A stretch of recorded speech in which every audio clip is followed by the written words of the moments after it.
Cette demeure confortable avec vue magnifique sur la mer Méditerranée fera un parfait abri contre la pluie. Voilà à quoi aurait pu ressembler une annonce immobilière pour l'homme de Néandertal il y a 100 000 ans. Tu vas aujourd'hui découvrir des grottes étranges et merveilleuses dans lesquelles tu pourrais vivre, ou pas. Bien sûr, à l'époque, ni l'immobilier ni la publicité n'avaient encore été inventés, sans parler du fait que les Néandertaliens ne savaient pas construire de maisons et vivaient souvent dans des grottes. Pourtant, l'une de ces grottes ressemble énormément à un immeuble d'habitation. Elle est située à l'intérieur d'un haut monolithe calcaire, connu comme étant le rocher de Gibraltar. Si les Néandertaliens avaient possédé une économie, les grottes à l'intérieur de ce rocher auraient certainement coûté une fortune. Des marins l'ont découverte en 1907, tout simplement en remarquant un grand trou à l'intérieur de l'imposant rocher. Pendant de nombreuses années, les scientifiques ont étudié cet endroit et ils y ont trouvé des traces de Néandertaliens. Ils ont découvert des outils anciens dans la grotte ainsi que des ossements d'animaux. Mais le plus cool, c'est qu'ils ont trouvé pas moins de 4 grottes à l'intérieur du rocher. C'était comme un petit complexe résidentiel. Les Néandertaliens vivaient aux côtés de leurs voisins et s'entraidaient pour la chasse et la pêche. Ils décoraient leur demeure de plumes et dessinaient des formes abstraites sur les murs. Imagine-toi que ces anciens hominidés passaient leur temps dans ces grottes il y a 100 000 ans. Et maintenant, ce sont les scientifiques qui passent tout leur temps à étudier en détail la vie de l'homme de Néandertal. Fin 2021, des archéologues ont découvert un trou ouvrant sur un tunnel à l'intérieur de l'une des grottes. Ils se sont glissés dans cette ouverture et ont dégagé un espace jusqu'alors inconnu sous le plafond de la grotte. Cet endroit était inaccessible depuis plus de 40 000 ans. Et il semble que cet été l'un des appartements les plus prestigieux de tout le complexe de la montagne. Il possède de hauts plafonds couverts d'anciennes stalactites. Des rideaux de pierre effondrés divisaient l'appartement en plusieurs pièces. Ces scientifiques ont aussi trouvé des restes d'animaux ainsi que des marques de griffes sur les murs. Il semble que les Néandertaliens n'aient jamais vécu ici, mais ils avaient l'habitude de visiter cet endroit. Les archéologues y ont également trouvé la coquille d'un escargot de mer appelé Nucella lapillus, ou pourpre de l'Atlantique. Un Néandertalien l'aurait apporté dans ce lieu pour une raison qu'on ignore. Mais les principaux propriétaires de cet endroit étaient les hyènes. Ces grottes montrent que les Néandertaliens étaient plus proches des humains que des singes. Ils avaient un mode de vie et même quelques coutumes propres. Il reste encore beaucoup de travail et les scientifiques espèrent faire de nouvelles découvertes à l'intérieur de ce rocher. Entre-temps, en 2003, des archéologues ont découvert une autre habitation ancienne sur l'île de Flores, en Indonésie. Au cœur de la jungle verdoyante, ils ont trouvé une grotte abritant des outils anciens. Au début, tout le monde a pensé que nos ancêtres humains avaient vécu ici. Mais peu après, les scientifiques sont tombés sur un étrange squelette d'adulte.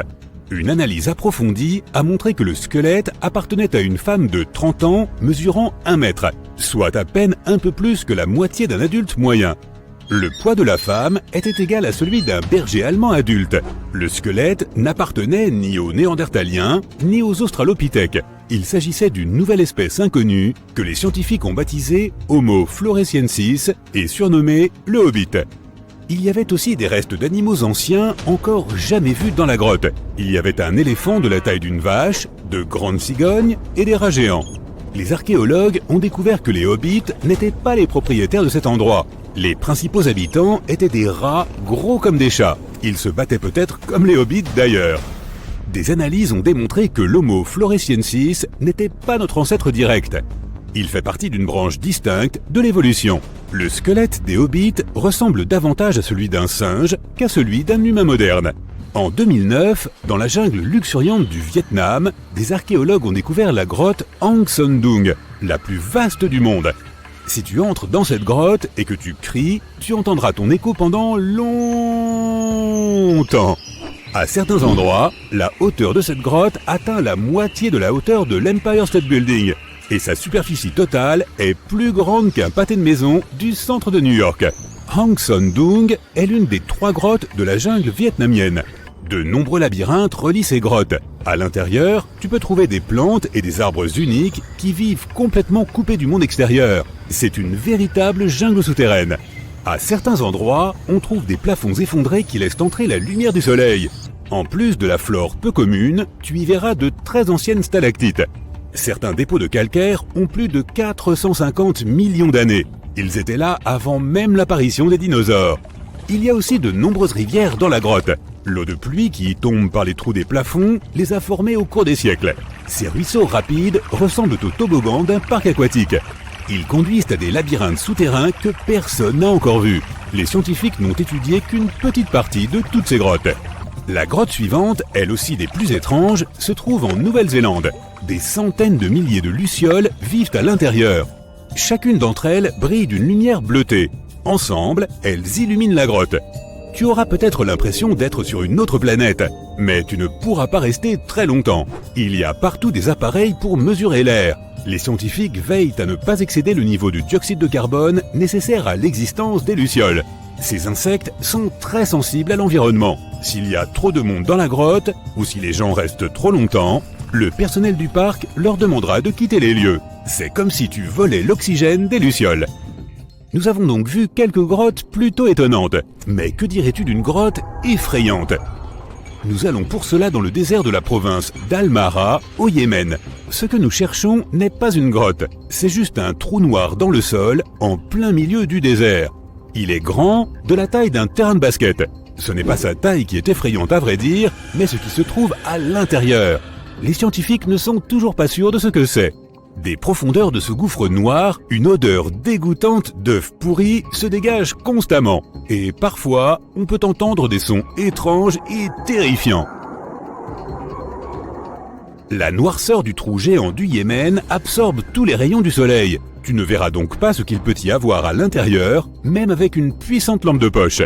Des gens ont survolé cet endroit en hélicoptère. Ils l'ont filmé à l'aide de drones et des puissants objectifs, mais ils n'ont rien pu immortaliser, si ce n'est l'obscurité totale. On dirait une énorme tache d'encre au milieu du sable doré. Les habitants même ont peur de s'approcher de cet endroit. Ils pensent que la grotte conduit vers une autre dimension où vivent des créatures maléfiques. Pour l'instant, le trou du Yémen est l'un des phénomènes les plus mal étudiés et les plus mystérieux de notre monde naturel. Comment est-il apparu? Depuis quand existe-t-il? Où mène-t-il?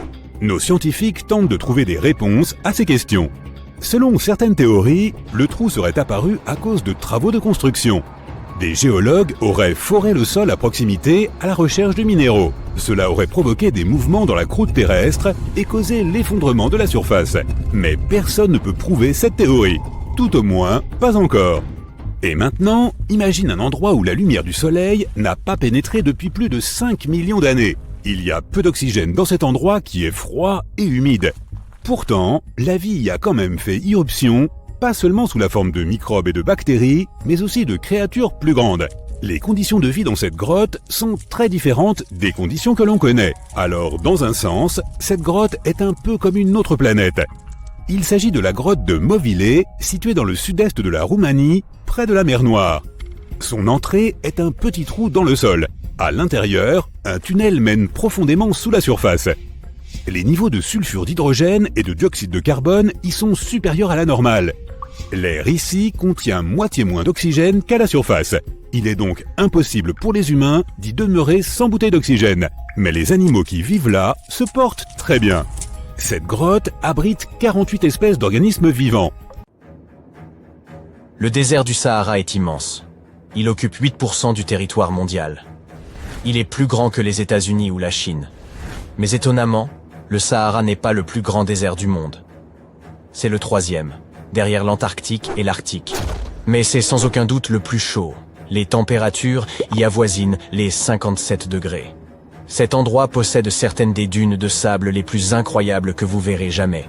Elles atteignent 450 mètres de haut. Mais le hic, c'est qu'il existe un risque réel que ces dunes continuent de s'étendre et finissent par recouvrir la Terre entière. Curieusement, l'influence du Sahara s'étend bien au-delà de ses frontières. Sa poussière, transportée par des vents puissants, se ferait un chemin jusqu'au Royaume-Uni et à travers le continent européen, en particulier en hiver. Cette poussière, qui se dépose sur le sol lorsqu'il pleut, offre un spectacle familier aux Britanniques, dont les voitures sont souvent recouvertes d'un résidu rouge. Ce lien entre le Sahara, l'Angleterre et l'Europe nous rappelle la portée mondiale des phénomènes environnementaux. Vous vous dites peut-être que ce n'est pas si grave, mais l'Europe pourrait se transformer en désert, avec des sols infertiles et des habitants privés de nourriture. La terre est un élément fondamental de l'existence humaine, tout aussi essentiel que l'eau et l'air. Sans elle, nos paysages seraient mornes et arides. Le désert du Sahara a déjà franchi la Méditerranée, ce qui est inquiétant et pourrait changer le paysage à jamais. Un cinquième de l'Espagne a déjà été transformé en désert. La prochaine victime sera l'Italie, également confrontée au problème de la désertification. En fait, presque tous les pays européens sont touchés par ce problème. Selon l'expert Maurizio Sciortino, cette terre qui n'a pas changé depuis près de 2000 ans deviendra essentiellement de la roche, et les gens qui y vivent disparaîtront. 60% de la terre de Moldavie a disparu, et le problème s'étend déjà au-delà de la mer Noire. Il a atteint la Chine et la Mongolie, à des milliers de kilomètres du Sahara. Tout cela entraîne des pertes d'environ 4 milliards de dollars par an. La menace est si importante que même les Nations Unies ont commencé à mobiliser des ressources pour résoudre ce problème dans les plus brefs délais. L'Italie envoie de l'aide à l'Afrique pour stopper l'expansion du désert. Si ce processus ne s'arrête pas dans les 10 prochaines années, des millions de personnes seront contraintes de quitter leur foyer. Le désert du Sahara s'étend d'environ 48 km par décennie. Faites le calcul, et vous saurez combien de temps il lui faudra pour recouvrir l'Europe entière. Depuis 1920, le Sahara s'est étendu d'environ 10%. Mais tout espoir n'est pas perdu, car plus de 172 pays se sont unis pour mettre un terme à la désertification du monde. Le Programme alimentaire mondial a pour objectif d'aider à la revégétalisation de la terre qui occupait autrefois le Sahara. Lorsqu'ils ont fait part de leur projet aux habitants de cette grande région, ces derniers leur ont ri au nez en leur disant que c'était impossible. Mais lorsque vous avez un objectif précis en tête, l'impossible devient possible. Si nous retournions environ 5000 ans en arrière, nous trouverions là une belle forêt avec des arbres et une verdure luxuriante. Cela fait 2000 ans que le climat de l'Afrique change, et toute la végétation du Sahara a aujourd'hui disparu. Cette évolution est liée à la rotation de la Terre et aux moussons qui apportent de l'eau à ce continent aride. Mais avec l'aide des scientifiques et quelques astuces, nous pouvons faire revenir tout ce vert et stopper l'avancée du désert. Le fleuve Sénégal sert de frontière entre le désert du Sahara, le Sénégal et la Mauritanie. Lorsque vous observez cette zone depuis l'espace, vous constatez que le désert s'étend bien jusqu'au Sénégal. La végétation, le long des berges du fleuve, est pratiquement inexistante. Les forêts peuvent servir de barrière, elles empêchent les vents d'emporter le sable et le désert de s'étendre. Des efforts ont été déployés pour créer un grand mur vert, et la manière d'y parvenir est assez impressionnante. Pendant plus de 40 ans, rien n'a poussé dans la zone actuellement restaurée, ce qui a poussé les habitants à trouver d'autres endroits où vivre. Et puis on a compris que la terre pouvait être remise en état. Les gens ont été enthousiasmés. Ils se sont engagés à fond et ont appris à travailler le sol et à cultiver des aliments. À l'heure actuelle, plus de 300 km² ont été restaurés et transformés en de nouveaux espaces verts. La région du Sahel est le point de départ de la désertification. Et il est crucial d'établir d'abord un mur vert dans cette zone. La réalisation de ce mur n'a rien de sorcier. Il suffit de quelques mesures simples. Le sol y est littéralement cuit par le soleil et est aussi dur qu'un bloc de béton. Si vous avez déjà versé de l'eau sur du béton, vous savez qu'elle s'écoule. Elle ne reste pas au même endroit. On a donc dû créer des structures en demi-lune capables de retenir l'eau afin que des plantes puissent pousser. Lorsque vous découvrirez le fonctionnement de ces demi-lunes, vous vous direz peut-être « Mais comment n'y a-t-on pas pensé plus tôt ?» En fait, cette technique est ancienne et a déjà été mise en œuvre au Sahel. Mais le temps passant, les peuples l'ont oublié. Lorsque la pluie tombe, l'eau est recueillie dans ces demi-lunes placées un peu plus bas que le sol, sous les courbes de niveau.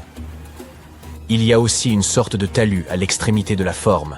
Il empêche l'eau de déborder. Et au milieu, il y a des plantes. Elles prospèrent, car elles disposent de toute l'eau dont elles ont besoin. Il est essentiel de cultiver des plantes locales, qui sont habituées aux conditions difficiles de la région, comme le sorgho et le millet. Ces plantes survivent depuis des milliers d'années et produisent de grandes quantités de biomasse, ce qui signifie que la terre peut être réhabilitée plus rapidement et que les gens auront de la nourriture plus tôt. L'eau qui pénètre dans les demi-lunes ne se perd pas. Elle pénètre dans le sol et alimente les nappes phréatiques.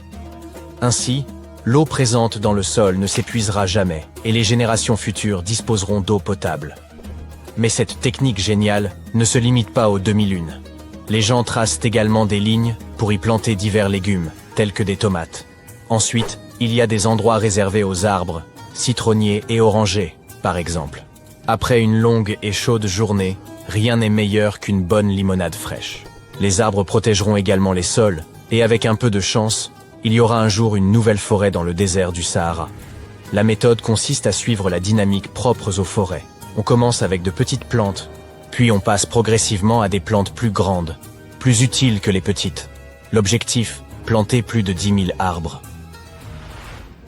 En ce moment, de nombreuses personnes quittent le Sahara après la saison des pluies. Elles se rendent dans les villes ou quittent tout simplement l'Afrique. À cette époque de l'année, les villages sont déserts.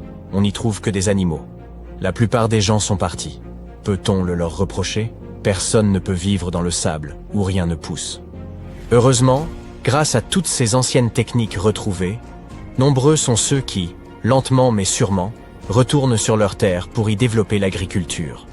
L'avantage, c'est qu'il n'y a pas d'hiver rigoureux et les plantes poussent 12 mois par an. Les gens peuvent donc disposer de nourriture toute l'année. Les gens sont aussi plus sociables maintenant que les villages se repeuplent. Si ce projet fonctionne, l'Afrique sera sauvée et le monde ne se transformera pas en un gigantesque désert. Je voudrais t'emmener dans un endroit qui semble être hors du commun. La vie à l'intérieur de cette grotte a été isolée du monde extérieur pendant environ 5,5 millions d'années. Et cela se voit. Tu peux d'ailleurs t'en rendre compte par toi-même. En raison d'un isolement aussi long, les conditions à l'intérieur de la grotte de Mauville sont inégalées sur notre planète.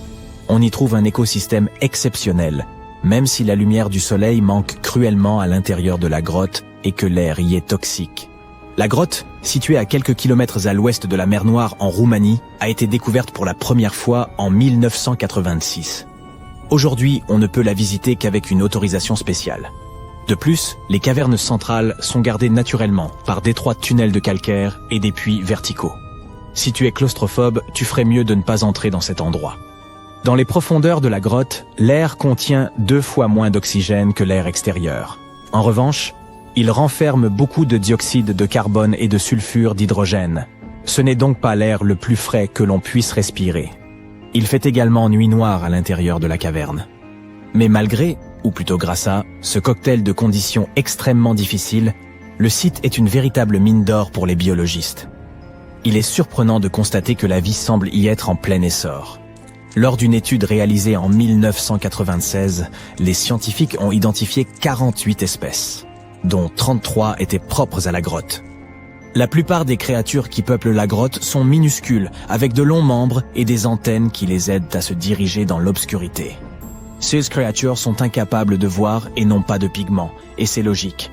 Pourquoi avoir besoin de voir si l'on vit dans l'obscurité totale? Et pourquoi avoir besoin d'être beau et coloré si personne ne peut vous voir? Je vais maintenant te faire découvrir une autre grotte, qui n'est pas moins étonnante, mais dont l'aspect est très différent. Il s'agit de la grotte des cristaux géants, ou grotte des cristaux, au Mexique. Ces cristaux gigantesques ont été découverts en 2000 par une société minière après que l'eau a été pompée hors de la grotte. 2 mineurs ont vu les cristaux après avoir pénétré à pied dans la grotte asséchée. Ces cristaux impressionnants sont en fait d'énormes piliers de gypse cachés à 300 mètres sous terre. Ils sont ancrés dans les murs et dans le sol de la grotte brûlante. Les scientifiques estiment que les cristaux pourraient avoir poussé pendant un demi-million d'années. C'est pourquoi beaucoup d'entre eux sont si longs et si larges que l'on peut marcher dessus. Malheureusement, il est impossible de visiter cette merveille de la nature pour le moment. Mais c'est peut-être mieux ainsi, car la grotte des cristaux est un endroit dangereux qui peut facilement se transformer en piège. Pendant des dizaines de milliers d'années, elle a été remplie d'eau souterraine qui, à la base, a été poussée vers le haut dans l'ouverture par une chambre magmatique située dans les profondeurs de notre planète. Le magma sous la grotte maintenait l'eau chaude, mais la température de l'eau a fini par descendre en dessous de 58 degrés Celsius. En conséquence, l'eau a commencé à se remplir de calcium et de sulfate, dont les particules devenaient petit à petit du gypse. C'est alors que des cristaux de couleur blanche ont envahi la grotte. Et comme ils sont restés sous l'eau, ils ont pu continuer à croître. Il n'est pas nécessaire de s'envoler dans l'espace pour observer un trou noir de plus près. Des scientifiques ont trouvé quelque chose de très similaire au trou noir dans l'océan Atlantique Sud. L'attraction gravitationnelle d'un trou noir est tellement énorme qu'une fois que quelque chose est attiré à l'intérieur, il n'a aucune chance de s'en échapper. Même la lumière ne peut pas sortir d'un trou noir. Les trous noirs océaniques semblent presque aussi puissants que leurs homologues de l'espace. Mais au lieu d'attraper la lumière, ils font de même avec l'eau. Les tourbillons océaniques sont des tourbillons massifs qui tournent à contre-courant. Ils brassent généralement des milliards de tonnes d'eau, et la plupart d'entre eux sont plus grands qu'une ville. Ces tourbillons sont si puissants que rien de ce qui est piégé par eux ne peut s'échapper. Mais le plus effrayant, c'est que tu risques de ne même pas remarquer que tu te diriges vers l'un d'entre eux. Ces choses sont si énormes que tu n'en verras les limites que lorsqu'il sera trop tard. Lorsque les scientifiques ont commencé à explorer les tourbillons océaniques à l'aide de satellites, ils ont découvert les limites de plusieurs tourbillons. Ils ont ensuite réussi à prouver que, mathématiquement, ces tourbillons sont identiques aux mystérieux trous noirs de l'espace. Les tourbillons massifs sont entourés de barrières très étanches, où les fluides se déplacent en boucles fermées. Même l'eau ne peut sortir de l'intérieur de ces boucles. C'est pourquoi les tourbillons océaniques serrés jouent sur le rôle d'énormes conteneurs. L'eau qui s'y trouve peut être totalement différente de l'océan qui entoure un tourbillon. Et je ne parle pas seulement de sa température. La teneur en sel à l'intérieur et à l'extérieur d'un tourbillon est souvent différente. Sur la fine langue de terre de Courlande qui sépare la mer Baltique de la lagune de Courlande, se trouve l'un des endroits les plus étranges de la planète. Les habitants de la région l'appellent la forêt dansante, car les pins de cette forêt ont des formes étonnamment inhabituelles. Ils se tordent en spirale et en cercle le long du sol. Il existe bien sûr des théories pour expliquer ce phénomène. Certains prétendent que d'énormes quantités d'énergie positive et négative se sont jadis affrontées à cet endroit. D'autres, plus terre à terre, pensent que la raison est géologique. Le sol sablonneux de la région est trop instable pour permettre aux arbres de pousser à la verticale. L'idée la plus répandue est que les vents forts soufflant de l'eau influencent la forme des arbres. Quoi qu'il en soit, les experts n'ont pas encore tiré de conclusion définitive. Regarde ces agroglyphes sous-marins. Ils ont été repérés pour la première fois en 1995, près de la côte sud du Japon. Les plongeurs locaux ont appelé ces structures de 2 mètres de large des cercles mystérieux. L'énigme est restée dans les esprits pendant près de 16 ans, jusqu'à ce que le coupable soit enfin démasqué. Imagine la surprise des chercheurs lorsqu'il s'est avéré qu'il s'agissait d'un poisson globe mâle. Le poisson a besoin d'un peu plus d'1 semaine pour construire un cercle, et l'esthétique est évidemment cruciale. Un mâle nage à l'intérieur du cercle, creusant des vallées dans le sable avec ses nageoires. Mais ce n'est pas tout. Les poissons utilisent également des coquillages et des coraux pour décorer certaines parties de leur cercle. Toute cette activité de construction d'un cercle a également une utilité pratique. La façon dont le poisson mâle nage pousse le sable vers le centre du cercle et crée un monticule qui servira plus tard de nid. Le prochain mystère de notre liste se trouve dans les Caraïbes. Au large des côtes du Belize, il y a un gouffre géant. C'est le Grand Trou Bleu. Il mesure environ 305 mètres de diamètre et plus de 122 mètres de profondeur. Il y a très longtemps, ce trou était une grotte. Mais la montée des eaux l'a rempli et il s'est effondré sur lui-même. Plus on descend dans les eaux cristallines du Grand Trou Bleu, plus il devient sombre. On y trouve des tonnes de grottes remplies de stalactites. Mais il est extrêmement dangereux d'y pénétrer, à moins de vouloir se perdre irrémédiablement. Une fois que tu auras atteint une profondeur de 15 mètres, tu remarqueras que l'eau est scintillante. C'est la ligne invisible qui sépare le sommet salé du gouffre de l'abîme d'eau douce. Il serait peut-être bon de faire demi-tour dès maintenant, car qui sait ce que tu pourrais trouver dans ces profondeurs obscures. Une vieille légende amazonienne parlait d'une rivière si chaude qu'elle bouillait. On pensait qu'il s'agissait d'une simple légende jusqu'à ce que le géoscientifique péruvien Andrés Russo se demande si cette rivière pouvait être réelle. Tous les experts ont réfuté cette possibilité. En effet, les rivières bouillantes chaudes existent bel et bien, mais uniquement dans les régions où se trouvent des volcans. Or, il n'y a pas de volcan dans la partie du pays mentionnée dans la légende. Mais Andrés Russo était trop déterminé pour abandonner. En 2011, il a enfin localisé la rivière des légendes. L'eau qu'elle contenait. Tu te trouves en Afrique. Ici, la faune et la flore sont uniques, foyer d'une grande variété de cultures et de langues. Surtout, l'Afrique abrite le plus grand désert chaud du monde, le Sahara. Il fait jour et tu as soif d'eau et d'ombre. Tu marches depuis des jours à la recherche d'une de ces précieuses oasis. Tu sens que tu es proche, mais l'horizon ne cesse de s'étendre et de se prolonger. Ton esprit est fatigué et ton corps souffre vraiment de la chaleur. C'est comme si tu avais mangé une assiette entière de piment et encore plus, à en juger par la quantité de sueur que tu transpires. Et quand je dis chaud, je veux dire 38 degrés Celsius en moyenne. Pas étonnant que cela se produise. Après tout, tu te trouves dans le désert le plus chaud du monde. Je dis désert chaud, car les plus grands paysages désertiques sont en fait des paysages froids, situés en Antarctique et en Arctique. Le désert glacé de l'Antarctique fait plus ou moins la taille d'1 million de lacs. Oui, je parle bien de l'aéroport international de Los Angeles. Le désert arctique est juste un peu plus petit que ça. Au cas où tu ne le saurais pas, le désert du Sahara est situé en Afrique du Nord et s'étend de l'océan Atlantique jusqu'à la mer Rouge. Il occupe une superficie suffisante pour placer environ 100 000 parcs à thème de Disney World côte à côte. Selon les scientifiques, ces frontières sont en train de s'étendre. Les déserts se forment généralement dans les régions subtropicales, en raison de ce que l'on appelle la circulation de Hadley. L'air monte à l'équateur et descend dans les régions subtropicales. Cette circulation d'air a un effet asséchant qui favorise la formation de paysages désertiques. Depuis les années 1920, on estime que le Sahara s'est étendu de plus de 10%. Comment cela se produit-il ? Eh bien, commençons par le début. Tu sais probablement que le désert du Sahara est l'un des endroits les plus inhospitaliers du monde de nos jours.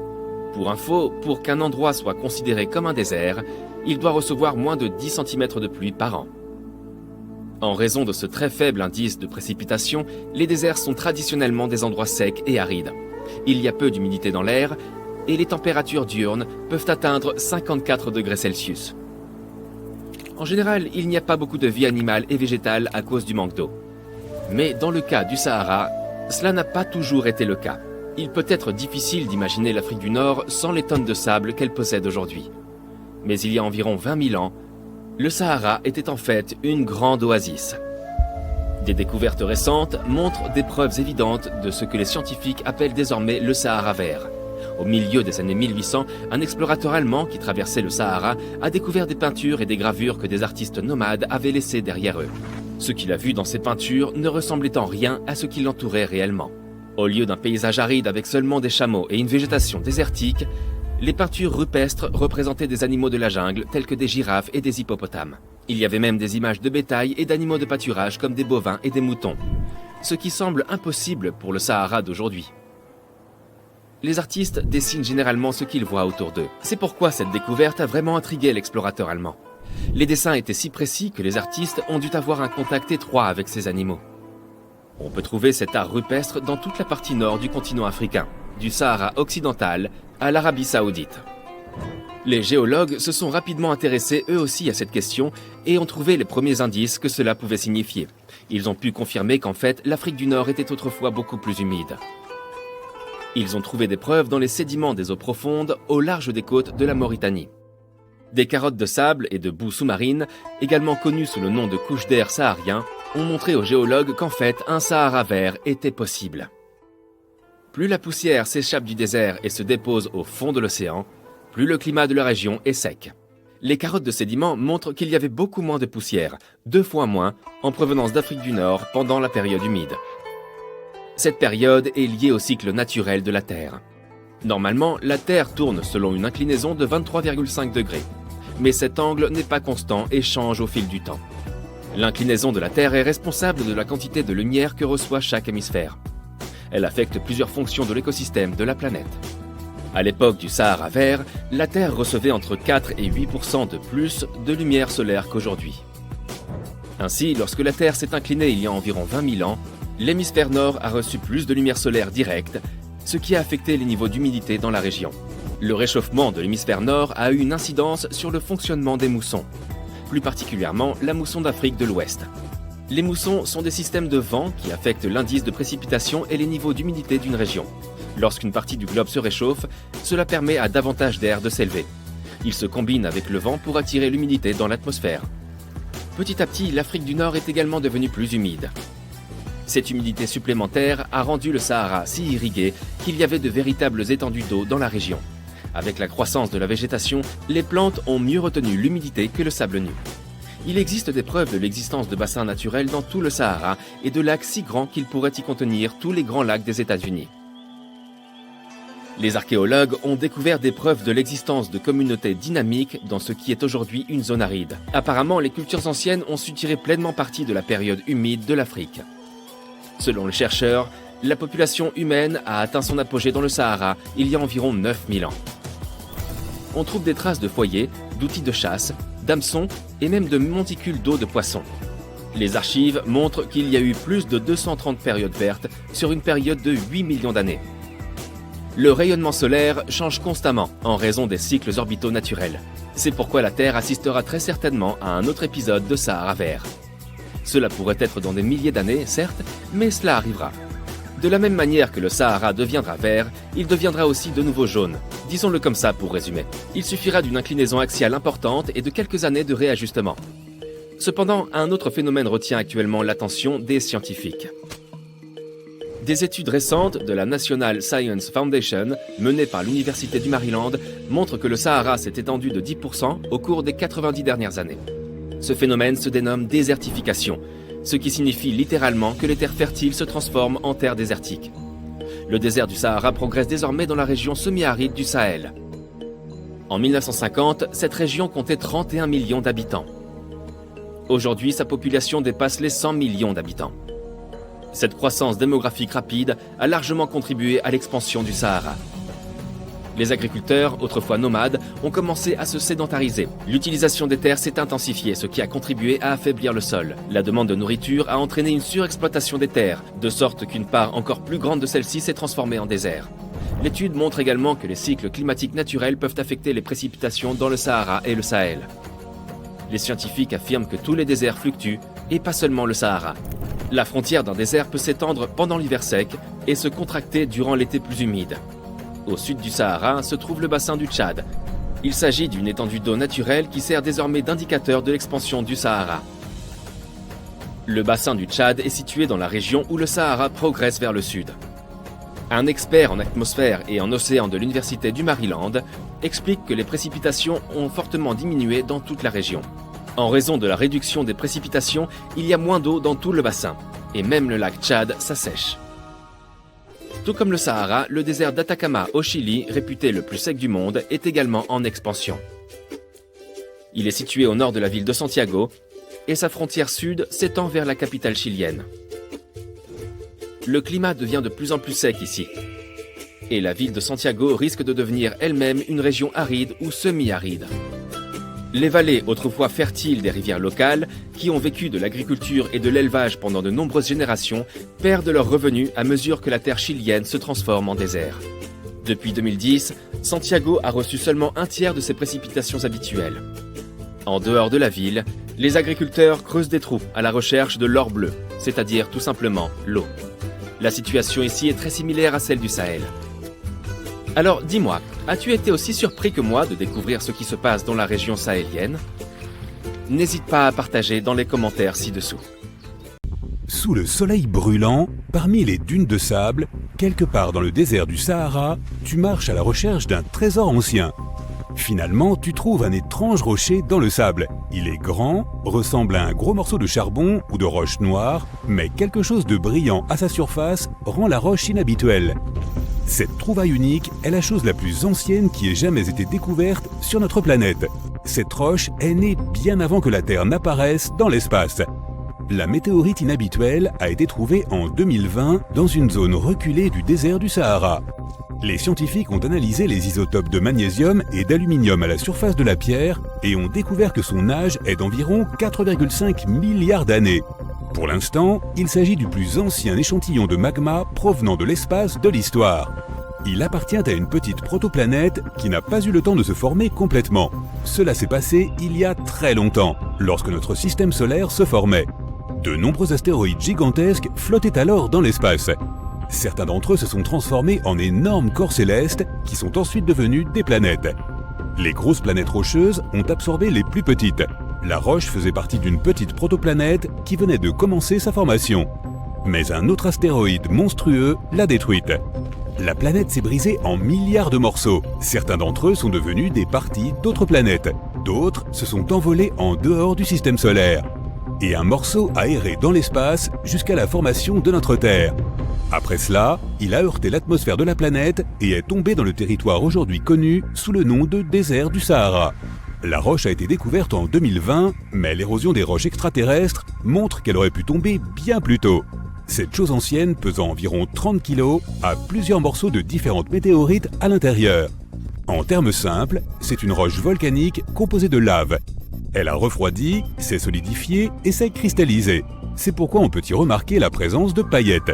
Les scientifiques espèrent qu'une étude plus poussée de la roche permettra d'en apprendre davantage sur la fondation de notre système solaire.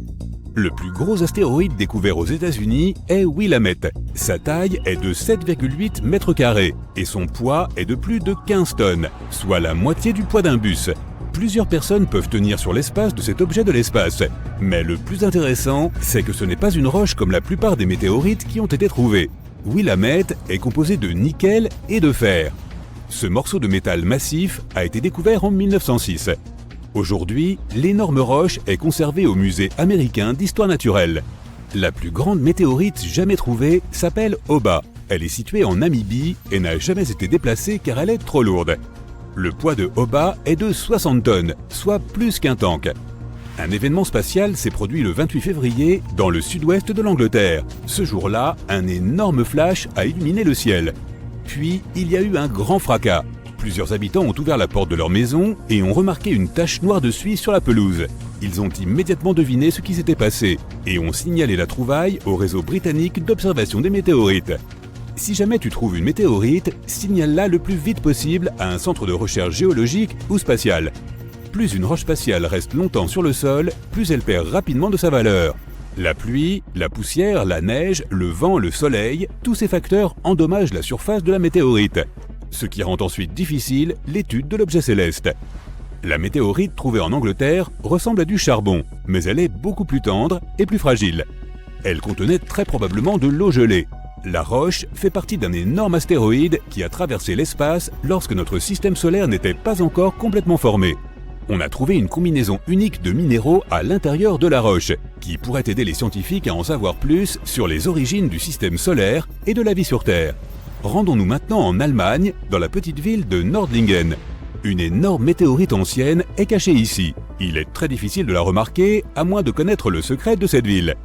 Tu te promènes dans ces jolies petites rues et tu admires les bâtiments à l'architecture magnifique. Tu y passes toute la journée et tu ne vois rien qui te fasse penser à une météorite. Pour résoudre ce mystère, tu dois quitter la ville. Tu montes alors sur une haute colline et tu vois que la ville est située dans une cuvette. Pendant longtemps, les habitants étaient persuadés que la ville était située dans le cratère d'un volcan éteint. Si tu regardes les maisons sous un certain angle, tu remarqueras peut-être un éclat inhabituel qui en émane.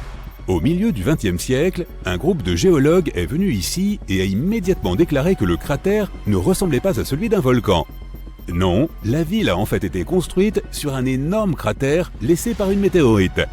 Le gigantesque corps céleste est tombé ici il y a environ 15 millions d'années.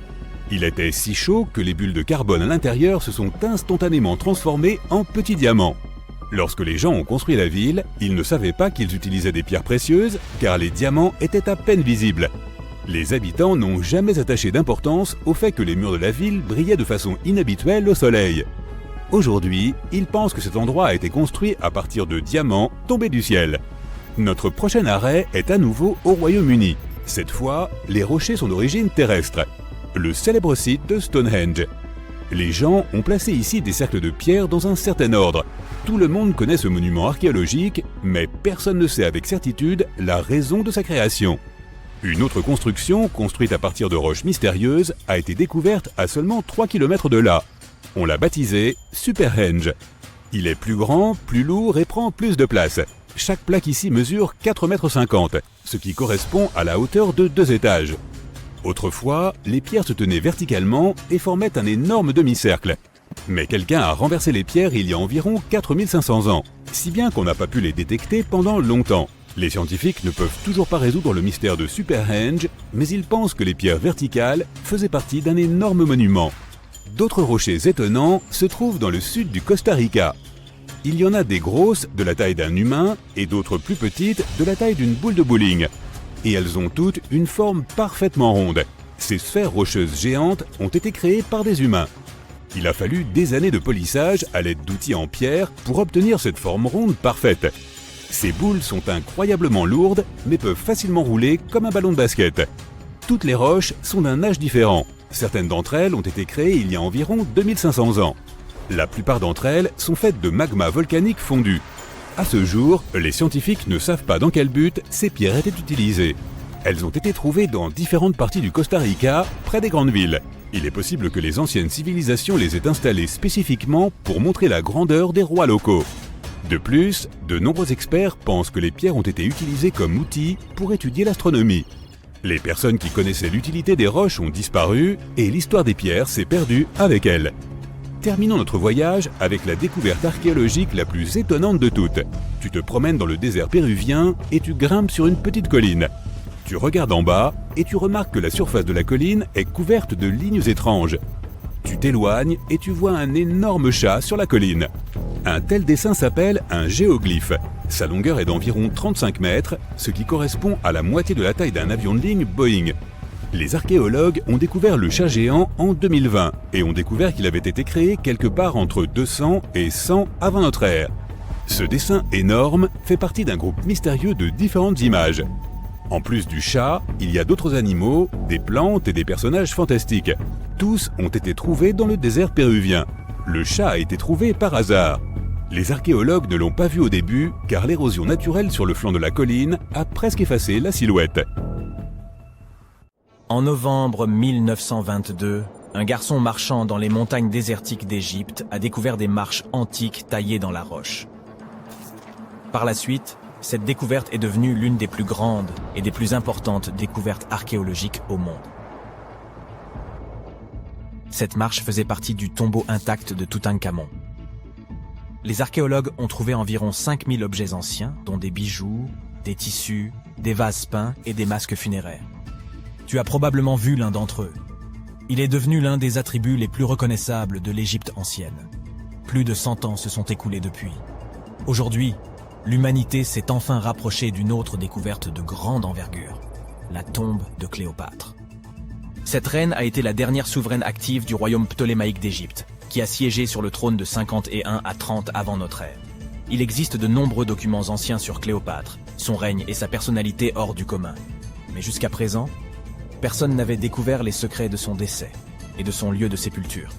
Kathleen Martinez, archéologue, étudie depuis des décennies les documents anciens et les temples autour d'Alexandrie et a conclu que la tombe de la reine devait se trouver sous la cité antique de Taposiris Magna, Tapusiris Magna, fondée en 280 avant notre ère.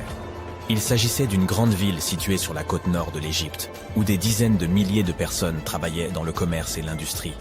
Et il semble que les suppositions du docteur Martinez se soient révélées exactes. Avec un groupe d'archéologues, elle a découvert un tunnel souterrain secret près d'Alexandrie, d'une longueur d'environ 1300 mètres. Il a été creusé dans la roche sous le temple de Taposiris Magna. Au cours des fouilles, ils ont trouvé de nombreux éléments qui indiquent que la tombe de Cléopâtre se trouve dans les profondeurs du tunnel. Il est également possible qu'elle y soit enterrée avec le commandant romain Marc-Antoine. Selon des documents anciens, Cléopâtre et Marc-Antoine s'aimaient et s'opposaient ensemble au Sénat romain, qui déclarait Antoine traître. Le fait que des catastrophes naturelles se soient produites sur le territoire de Taposiris Magna pendant des milliers d'années peut compliquer les fouilles. Des tremblements de terre et des inondations ont détruit la ville, et peut-être inondé ces tunnels souterrains. Mais les archéologues espèrent peu que l'ancienne tombe est restée intacte, et qu'elle cache de nombreux trésors et documents sur la vie royale de l'Égypte ancienne, sous le règne de la dernière dynastie. Il est possible que les fouilles se déroulent sous l'eau et dans la boue. Cela demandera beaucoup de temps et de moyens financiers, mais les archéologues sont sûrs que cela en vaut la peine. Quoi qu'il en soit, il est trop tôt pour affirmer que Cléopâtre est réellement enterrée à cet endroit, mais les scientifiques ont trouvé de nombreux objets dans le tunnel qui le confirment, notamment des pots en argile, des dizaines de pièces de monnaie à l'effigie de Cléopâtre et d'Alexandre le Grand, ainsi qu'un buste à l'effigie de la reine égyptienne. Cléopâtre reste l'une des personnalités les plus populaires d'Égypte, au même titre que Ramsès III et Toutankhamon. Elle a inspiré de nombreux films, peintures et livres. Mais qu'est-ce qui l'a rendue si populaire? Elle est devenue célèbre pour son inconstance. C'était une souveraine belle et intelligente qui a sorti l'Égypte de la crise et en a fait une puissance prospère. Les textes arabes médiévaux indiquent qu'elle connaissait la chimie, les mathématiques et la philosophie, et qu'elle a peut-être écrit plusieurs ouvrages scientifiques. Elle connaissait plusieurs langues et avait d'excellentes compétences diplomatiques. Par ailleurs, de nombreuses légendes affirment qu'elle était une femme fatale, qui rendait beaucoup d'hommes fous. Cependant, rien ne prouve que sa beauté était incomparable. Hollywood a créé l'image d'un modèle éblouissant en tournant plusieurs films dans lesquels des actrices célèbres interprétaient le rôle de Cléopâtre. L'empereur romain Octave, fils adoptif de Jules César, a quant à lui créé l'image d'une séductrice insidieuse parce qu'il était son ennemi. Bien qu'elle soit née en Égypte, Cléopâtre n'était pas égyptienne.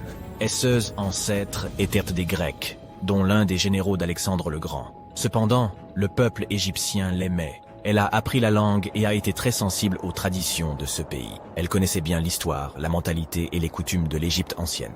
Elle a relevé le niveau de l'économie égyptienne et renforcé le statut de l'Égypte en tant que puissance mondiale. Tout cela a été rendu possible en grande partie grâce à sa ruse et à sa force de persuasion. Elle aimait les représentations théâtrales et les fêtes somptueuses. Elle savait comment surprendre les gens et se donner en spectacle. Mais derrière l'image extérieure d'une amatrice de luxe, se cachait une souveraine intelligente et calculatrice. L'Égypte ancienne était un pays riche et luxueux, et Cléopâtre a tout fait pour accroître sa richesse et renforcer sa position sur la scène internationale. Par exemple, une fois, elle était en conflit avec son frère Ptolémée XIII. Sachant qu'elle ne pourra pas lui résister, la reine a décidé d'attirer Jules César à ses côtés. L'empereur romain est arrivé à Alexandrie, où Cléopâtre voulait le rencontrer. Mais Ptolémée a eu vent de ses projets et a voulu l'empêcher de se rendre auprès de César. Au lieu d'une arrivée riche et bruyante, Cléopâtre décide de passer inaperçue. Elle s'enveloppe dans un tapis ou un sac de lin que les serviteurs de l'empereur transportent dans les appartements privés de César. Cléopâtre sort du tapis et impressionne l'empereur romain par sa beauté et sa détermination. Ils tombent amoureux l'un de l'autre et deviennent de proches alliés. Quelque temps plus tard, elle impressionne un autre Romain influent à des fins diplomatiques. Elle se rend à la rencontre de Marc-Antoine sur une barge dorée au voile pourpre et aux rames d'argent. Cléopâtre est habillée à l'image d'Aphrodite et est assise sous un magnifique dais. Zeus, serviteur, déguisé en Cupidon, souffle dans son éventail et brûle de l'encens. Mais Cléopâtre a créé un tel spectacle pour une raison bien précise. Elle savait qu'Antoine vénérait la mythologie grecque et se considérait comme l'incarnation de Dionysos. Cette femme l'impressionne tellement qu'il finit par l'épouser. Cléopâtre défend sa couronne, renforce son alliance avec Rome et donne 3 enfants à Antoine. En Égypte, ils organisent de grandes fêtes et jouissent de la richesse et du pouvoir. Cependant, la relation d'un haut fonctionnaire avec la reine égyptienne provoque un scandale à Rome. Comme Octave est le principal adversaire d'Antoine dans la lutte pour le pouvoir, il exploite la situation pour ternir la réputation de son concurrent. Il utilise la propagande pour faire de Cléopâtre une séductrice insidieuse aux yeux des citoyens romains. Il accuse Antoine d'avoir succombé à ses charmes. Le Sénat romain soutient Octave et déclare Cléopâtre ennemie. En 33 avant notre ère, ce conflit atteint son apogée lorsque la marine d'Antoine affronte la flotte d'Octave. Ce dernier l'emporte et oblige son ennemi à fuir en Égypte avec Cléopâtre. Selon certaines sources, il se serait réfugié près d'Alexandrie. Poursuivi par les Romains, il se cache dans l'un des palais de Cléopâtre et trouva la mort. Certaines légendes racontent que Cléopâtre était experte en poison. Elle aurait provoqué la morsure d'un serpent venimeux, une vipère ou un cobra égyptien. Selon une autre légende, elle se serait piquée avec une aiguille empoisonnée. Une théorie veut que Cléopâtre ait toujours transporté une ampoule de poison dans sa brosse à cheveux. Lorsqu'elle était coincée, elle imbibait l'aiguille de ce poison et se piquait. Rien de tout cela n'est certain. Les scientifiques tentent toujours de découvrir la vérité. Peut-être que lorsqu'ils atteindront la tombe de Cléopâtre, le monde obtiendra plus de réponses sur son destin tragique. Elle est considérée comme la dernière souveraine d'Égypte. Après sa mort, Octave pille ses palais et ses temples et retourne à Rome, où il devient le principal empereur. Il gouverne le pays avec succès et en élargit les frontières. Son règne s'est achevé à l'âge de 75 ans. L'histoire du monde aurait été différente si Cléopâtre et Marc-Antoine n'avaient pas perdu cette bataille navale. À propos, Saviez-vous qu'il s'est écoulé plus de temps entre le règne de Cléopâtre et le volume de Neil Armstrong sur la Lune qu'entre le règne de la reine égyptienne et la construction de la grande pyramide de Gizeh? Armstrong a posé le pied sur le satellite de la Terre en 1969, soit 2038 ans après la naissance de Cléopâtre. Et la construction de la pyramide a eu lieu en 2560 avant notre ère. Imagine la longueur de l'histoire de l'Égypte ancienne. Cléopâtre est plus proche de nous dans le temps que les pyramides. Ah, le désert, son environnement abandonné et ses températures extrêmes. Quel lieu hors du commun! Certains d'entre nous préféreraient du dessert. Du chocolat, par exemple, plutôt que du sable et des pierres. Mais bon, tout comme les cactus et les chameaux, les bâtiments doivent s'adapter à ces conditions climatiques. Voici donc quelques exemples de structures étonnantes dans les déserts. Ces structures sont appelées Earthships. Elles sont situées dans une ville du désert du Nouveau-Mexique. Une grande communauté de personnes unies par les mêmes idées et visions de la vie y vivent. Ce qui est encore plus intéressant, c'est que les emplacements de ces bâtiments sont enregistrés comme des déchetteries. C'est peut-être parce que toutes ces structures sont faites de vieux pneus, de bouteilles et de canettes. Les Earthships fonctionnent selon les principes de la construction écologique. Environ 40% d'un Earthship classique est construit avec des matériaux naturels ou recyclés. Il faut imaginer des murs constitués de centaines de pneus usagés remplis de terre.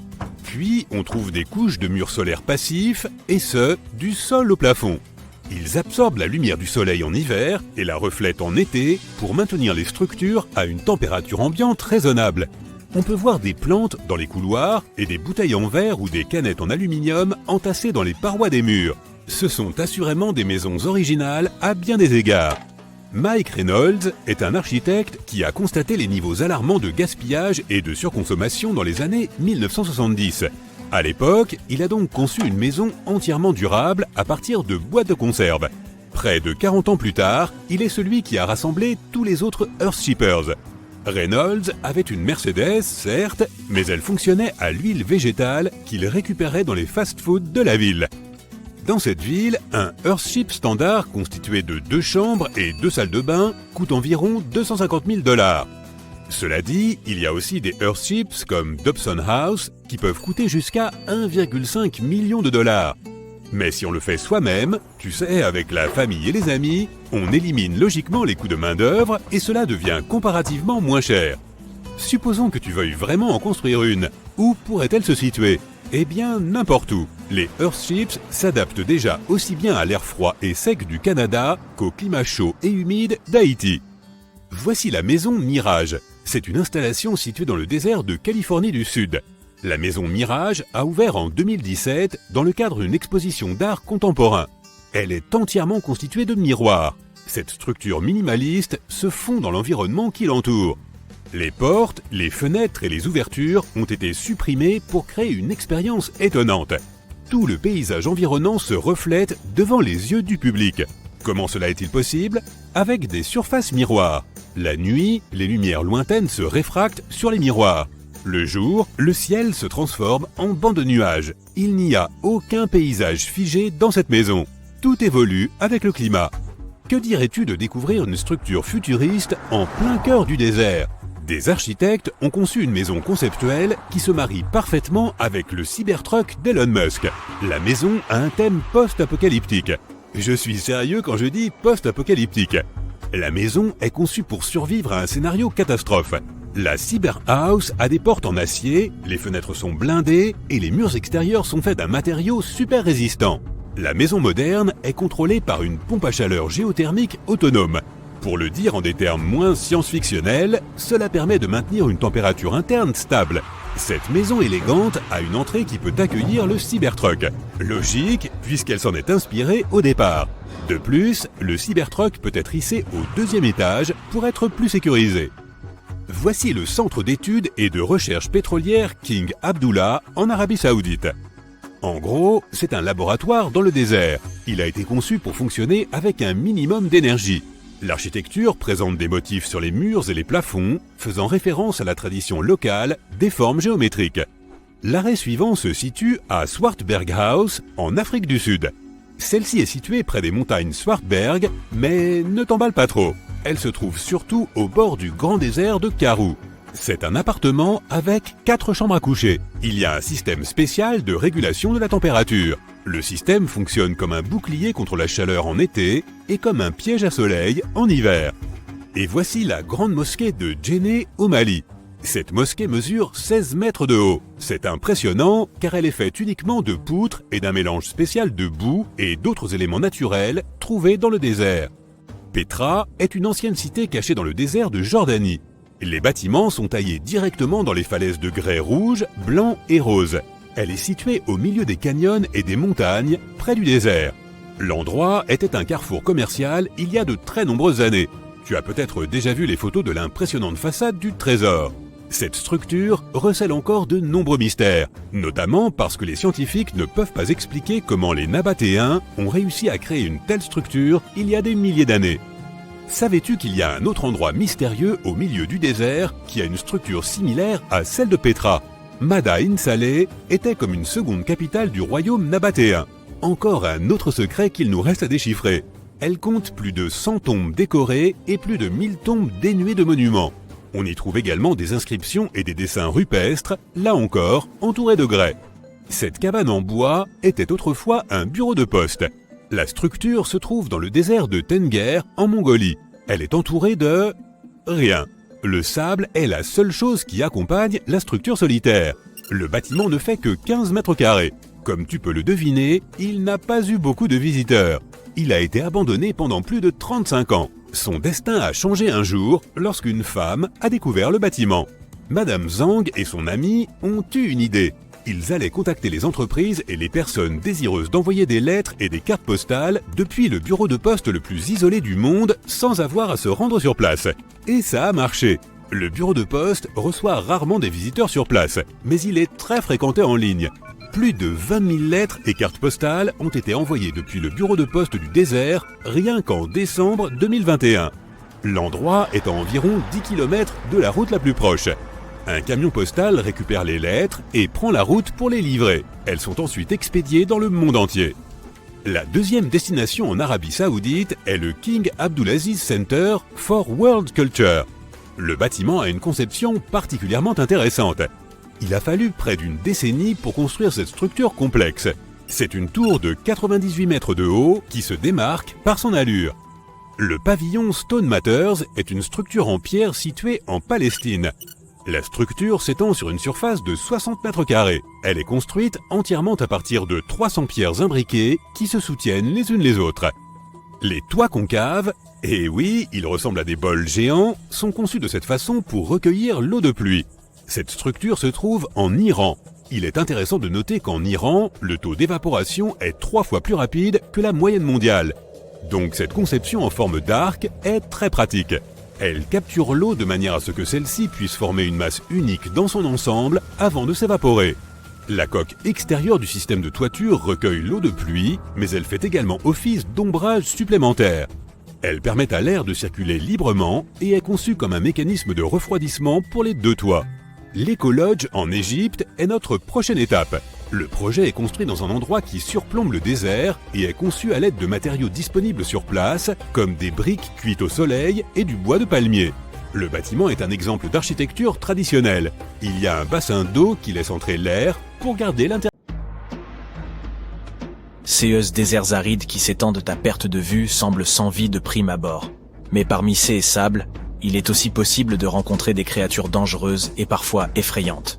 Certaines d'entre elles ne peuvent présenter qu'un léger risque pour notre santé, mais d'autres resteront à jamais gravées dans ta mémoire. Faisons leur connaissance, en commençant par les plus modérément dangereuses et en terminant par les véritables cauchemars. Tu marches dans le désert et tu vois un gros ours en peluche, les bras grands ouverts. Tu en déduis qu'il s'agit probablement d'un mirage, mais tu t'approches tout de même. Tu avais vu juste... Ce n'est pas une peluche, mais un cactus géant. Et il y a quelque chose d'étrange à son sujet. Grâce à son étrange pilosité, ses branches semblent s'apparenter aux bras d'un ours en peluche. Il ne s'agit cependant pas de fourrure, mais de milliers de fines aiguilles. Et c'est la raison pour laquelle il ne faut surtout pas s'en approcher. Ce cactus se nomme Cylindropuntia bigelovi, ou Cholla urson. Il pousse dans les zones désertiques de l'Arizona et dans le nord du Mexique. Ne t'inquiète pas, ce cactus ne t'attaquera pas pour autant. mais il s'accrochera à ta peau ou à tes vêtements si tu as le malheur de le toucher. Ce manteau de fourrure protège le cactus des animaux, crée de l'ombre et le protège de la chaleur. Les branches latérales sont les parties les plus importantes de la plante, car elles réalisent la photosynthèse et accumulent une grande quantité d'humidité à l'intérieur. Ainsi, malgré tous les dangers qu'il présente, ce cactus peut s'avérer utile pour les gens qui se déplacent dans le désert. Et le danger ici, ce sont les aiguilles. Si tu les regardes de plus près, tu remarqueras leur aspect barbelé. Il suffit de les toucher pour que des centaines d'épines s'enfoncent dans ton doigt. Il est difficile de s'en débarrasser, et les épines provoquent des sensations douloureuses extrêmement désagréables. Mais ce qui est le plus intéressant avec ce cactus, c'est la façon dont il se reproduit.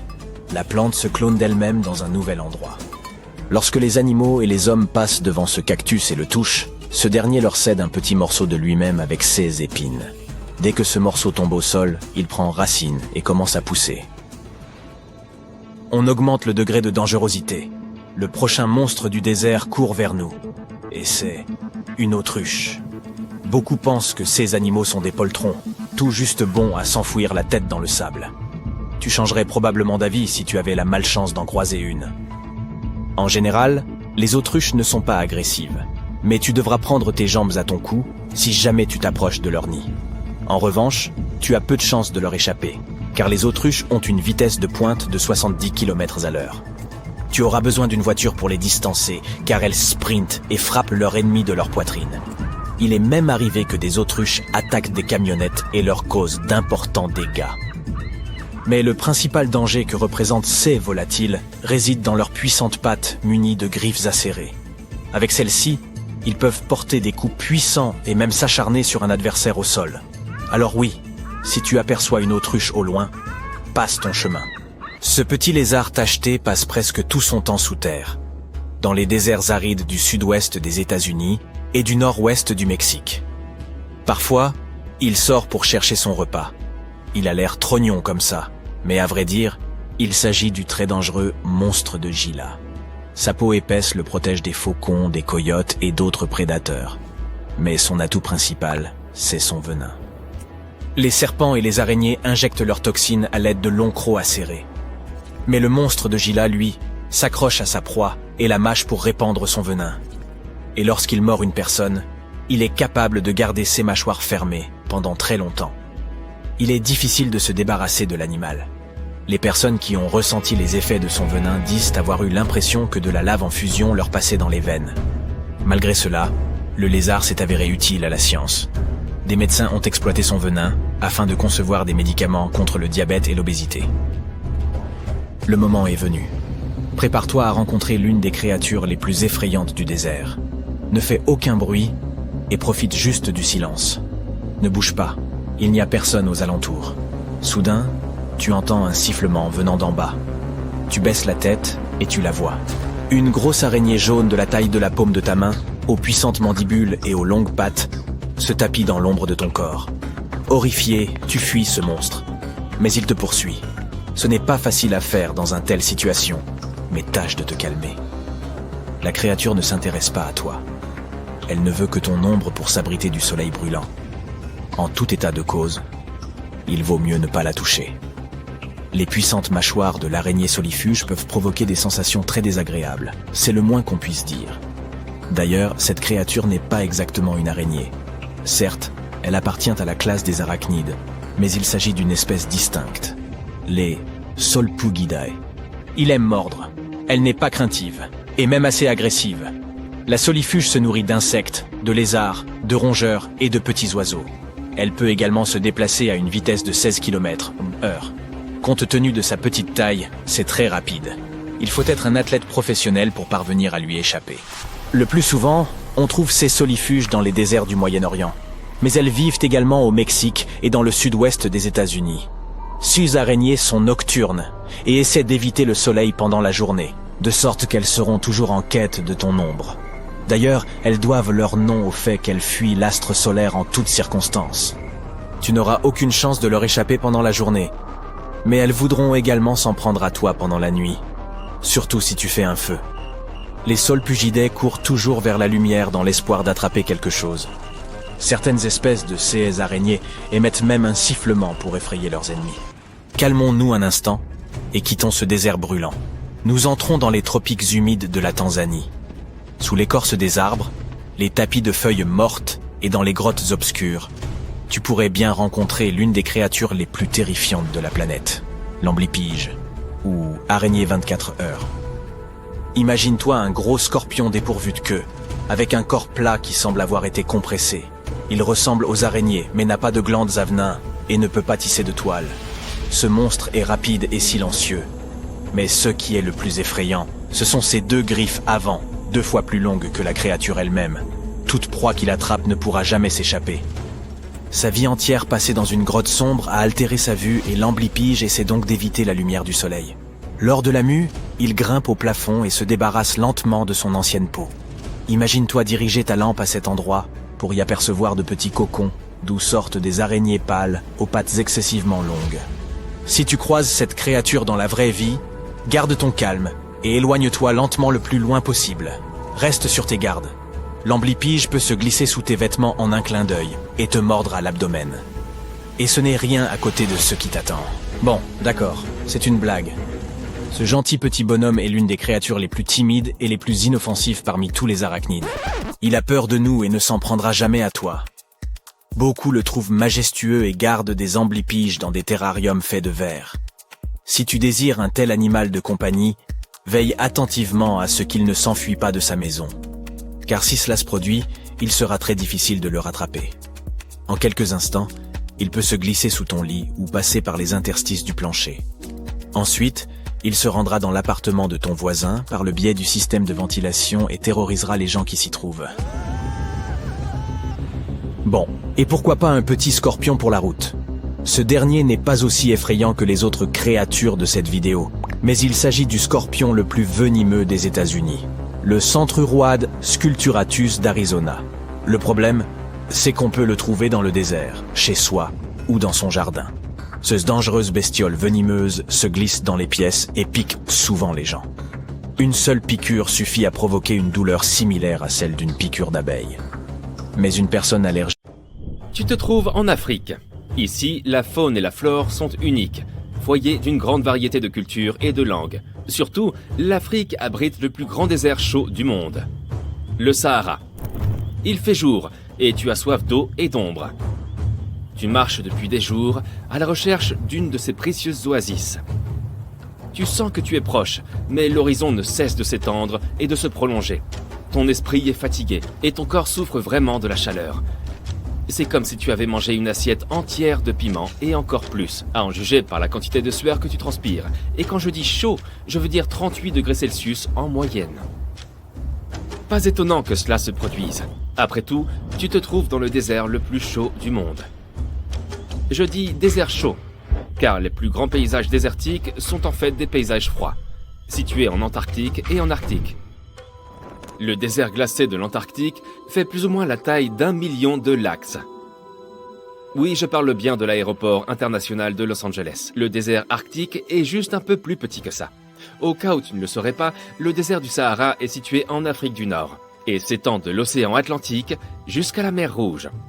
Il occupe une superficie suffisante pour placer environ 100 000 parcs à thème de Disney World côte à côte. Selon les scientifiques, ces frontières sont en train de s'étendre. Les déserts se forment généralement dans les régions subtropicales, en raison de ce que l'on appelle la circulation de Hadley. L'air monte à l'équateur et descend dans les régions subtropicales. Cette circulation d'air a un effet asséchant qui favorise la formation de paysages désertiques. Depuis les années 1920, on estime que le Sahara s'est étendu de plus de 10%. Comment cela se produit-il? Eh bien, commençons par le début. Tu sais probablement que le désert du Sahara est l'un des endroits les plus inhospitaliers du monde de nos jours. Pour info, pour qu'un endroit soit considéré comme un désert, il doit recevoir moins de 10 cm de pluie par an. En raison de ce très faible indice de précipitation, les déserts sont traditionnellement des endroits secs et arides. Il y a peu d'humidité dans l'air et les températures diurnes peuvent atteindre 54 degrés Celsius. En général, il n'y a pas beaucoup de vie animale et végétale à cause du manque d'eau. Mais dans le cas du Sahara, cela n'a pas toujours été le cas. Il peut être difficile d'imaginer l'Afrique du Nord sans les tonnes de sable qu'elle possède aujourd'hui. Mais il y a environ 20 000 ans, le Sahara était en fait une grande oasis. Des découvertes récentes montrent des preuves évidentes de ce que les scientifiques appellent désormais le Sahara vert. Au milieu des années 1800, un explorateur allemand qui traversait le Sahara a découvert des peintures et des gravures que des artistes nomades avaient laissées derrière eux. Ce qu'il a vu dans ces peintures ne ressemblait en rien à ce qui l'entourait réellement. Au lieu d'un paysage aride avec seulement des chameaux et une végétation désertique, les peintures rupestres représentaient des animaux de la jungle tels que des girafes et des hippopotames. Il y avait même des images de bétail et d'animaux de pâturage comme des bovins et des moutons, ce qui semble impossible pour le Sahara d'aujourd'hui. Les artistes dessinent généralement ce qu'ils voient autour d'eux. C'est pourquoi cette découverte a vraiment intrigué l'explorateur allemand. Les dessins étaient si précis que les artistes ont dû avoir un contact étroit avec ces animaux. On peut trouver cet art rupestre dans toute la partie nord du continent africain, du Sahara occidental à l'Arabie saoudite. Les géologues se sont rapidement intéressés eux aussi à cette question et ont trouvé les premiers indices que cela pouvait signifier. Ils ont pu confirmer qu'en fait, l'Afrique du Nord était autrefois beaucoup plus humide. Ils ont trouvé des preuves dans les sédiments des eaux profondes au large des côtes de la Mauritanie. Des carottes de sable et de boue sous-marine, également connues sous le nom de couches d'air saharien, ont montré aux géologues qu'en fait, un Sahara vert était possible. Plus la poussière s'échappe du désert et se dépose au fond de l'océan, plus le climat de la région est sec.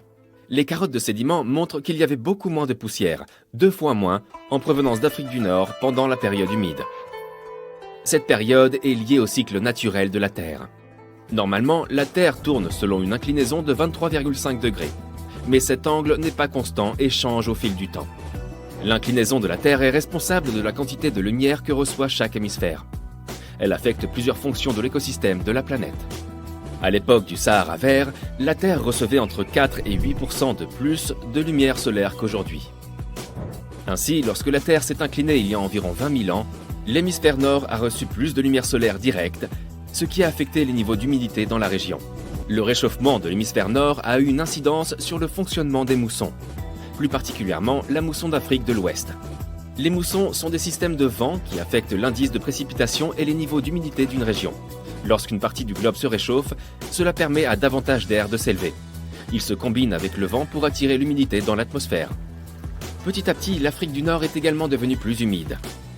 Cette humidité supplémentaire a rendu le Sahara si irrigué qu'il y avait de véritables étendues d'eau dans la région. Avec la croissance de la végétation, les plantes ont mieux retenu l'humidité que le sable nu. Il existe des preuves de l'existence de bassins naturels dans tout le Sahara et de lacs si grands qu'ils pourraient y contenir tous les grands lacs des États-Unis. Les archéologues ont découvert des preuves de l'existence de communautés dynamiques dans ce qui est aujourd'hui une zone aride. Apparemment, les cultures anciennes ont su tirer pleinement parti de la période humide de l'Afrique. Selon les chercheurs, la population humaine a atteint son apogée dans le Sahara il y a environ 9000 ans. On trouve des traces de foyers, d'outils de chasse, d'hameçons et même de monticules d'eau de poissons. Les archives montrent qu'il y a eu plus de 230 périodes vertes sur une période de 8 millions d'années. Le rayonnement solaire change constamment en raison des cycles orbitaux naturels. C'est pourquoi la Terre assistera très certainement à un autre épisode de Sahara vert. Cela pourrait être dans des milliers d'années, certes, mais cela arrivera. De la même manière que le Sahara deviendra vert, il deviendra aussi de nouveau jaune. Disons-le comme ça pour résumer. Il suffira d'une inclinaison axiale importante et de quelques années de réajustement. Cependant, un autre phénomène retient actuellement l'attention des scientifiques. Des études récentes de la National Science Foundation, menées par l'Université du Maryland, montrent que le Sahara s'est étendu de 10% au cours des 90 dernières années. Ce phénomène se dénomme désertification, ce qui signifie littéralement que les terres fertiles se transforment en terres désertiques. Le désert du Sahara progresse désormais dans la région semi-aride du Sahel. En 1950, cette région comptait 31 millions d'habitants. Aujourd'hui, sa population dépasse les 100 millions d'habitants. Cette croissance démographique rapide a largement contribué à l'expansion du Sahara. Les agriculteurs, autrefois nomades, ont commencé à se sédentariser. L'utilisation des terres s'est intensifiée, ce qui a contribué à affaiblir le sol. La demande de nourriture a entraîné une surexploitation des terres, de sorte qu'une part encore plus grande de celle-ci s'est transformée en désert. L'étude montre également que les cycles climatiques naturels peuvent affecter les précipitations dans le Sahara et le Sahel. Les scientifiques affirment que tous les déserts fluctuent, et pas seulement le Sahara. La frontière d'un désert peut s'étendre pendant l'hiver sec et se contracter durant l'été plus humide. Au sud du Sahara se trouve le bassin du Tchad. Il s'agit d'une étendue d'eau naturelle qui sert désormais d'indicateur de l'expansion du Sahara. Le bassin du Tchad est situé dans la région où le Sahara progresse vers le sud. Un expert en atmosphère et en océan de l'Université du Maryland explique que les précipitations ont fortement diminué dans toute la région. En raison de la réduction des précipitations, il y a moins d'eau dans tout le bassin, et même le lac Tchad s'assèche. Tout comme le Sahara, le désert d'Atacama au Chili, réputé le plus sec du monde, est également en expansion. Il est situé au nord de la ville de Santiago, et sa frontière sud s'étend vers la capitale chilienne. Le climat devient de plus en plus sec ici. Et la ville de Santiago risque de devenir elle-même une région aride ou semi-aride. Les vallées autrefois fertiles des rivières locales, qui ont vécu de l'agriculture et de l'élevage pendant de nombreuses générations, perdent leurs revenus à mesure que la terre chilienne se transforme en désert. Depuis 2010, Santiago a reçu seulement un tiers de ses précipitations habituelles.